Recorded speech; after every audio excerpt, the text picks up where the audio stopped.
Hey folks, it's Larry again down here at K&L Machine and Welding. We don't just do machine and welding, we do a little bit of everything. We do what pays the bills.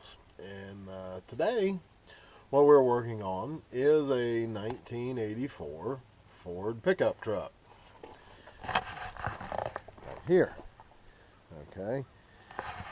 And the reason we're working on this Ford pickup truck is because this Ford pickup truck caught on fire. Uh, this truck belongs to one of our neighbors, and he's a young kid, and he's a good kid, and he's a hard-working kid. So we're going to try and help him out and get him out as cheaply as we can. So, and I said earlier that we were going to try to teach you something. Well, today we're going to teach you what not to do when you're changing a fuel pump, because that's how this whole thing started. So I'm going to turn the camera around here and I'm going to talk and explain to you what I mean by all that. Now, if you look at this engine, you will see down here a nice, pretty, brand new fuel pump. And if you follow this line up, this is our fuel line, and it comes across the top of the engine and over here to where the carburetor would be. Okay? And the problem came when the carburetor, which I'm going to sit over here, the carburetor was sitting like this on the manifold, and this line was hooked up, and it had a rubber connector line between the filter and the fuel line. Okay. Well, the problem is this is a fitting for a flared tubing fitting. And it's okay that they decided not to use that. That's no big deal.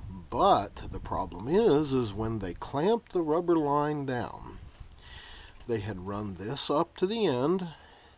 They clamped their rubber line here and here. Well, now what do you suppose happened, folks?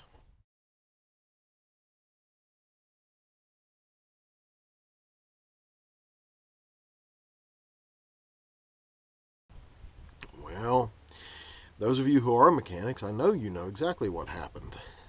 This leaked, and it leaked profusely, and it leaked a lot of fuel, and the fuel ran down on the manifold, and it caught the truck on fire.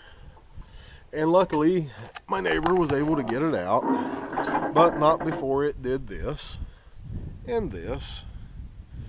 So, and it damaged all this wiring harness and all this vacuum line harness.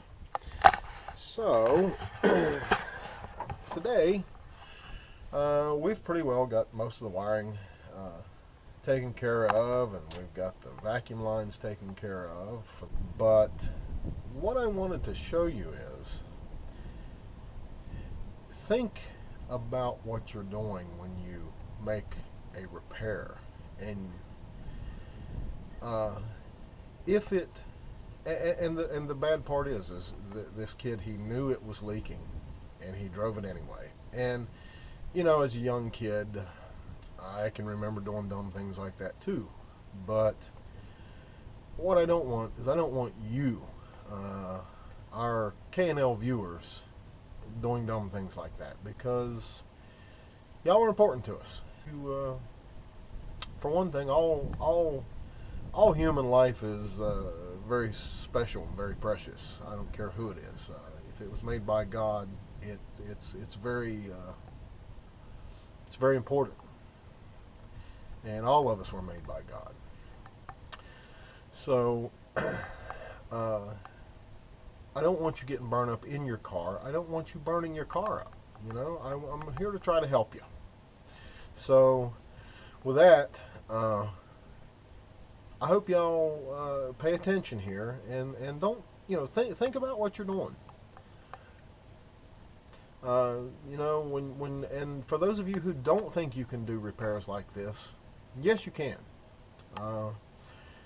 There's a saying, there's there's something that you do in advanced math, and what it is for those of you who know trigonometry or algebra, you work things down to the simplest terms. Well, that's how it is with these vehicles. You just work things down to the simplest terms. So when you look at the whole thing, you look at this machine of, say 10,000 moving parts of one sort or another, and you say, my God, I can't work on that. Well, yes, you can. Because 9,990 of those parts are not involved in this. Only about 10 parts right here are involved in this. And that's boiling it down to the simplest terms. We only work on what we need to work on. And that's what we're doing here. So, that being said, I hope y'all enjoy this video. If I've kept even one of you from making the same mistake as my good friend and good neighbor Jody has, then this video was worth it. So, enjoy your day. This is Larry from K&L Machine and Welding, and we'll see you on the next video.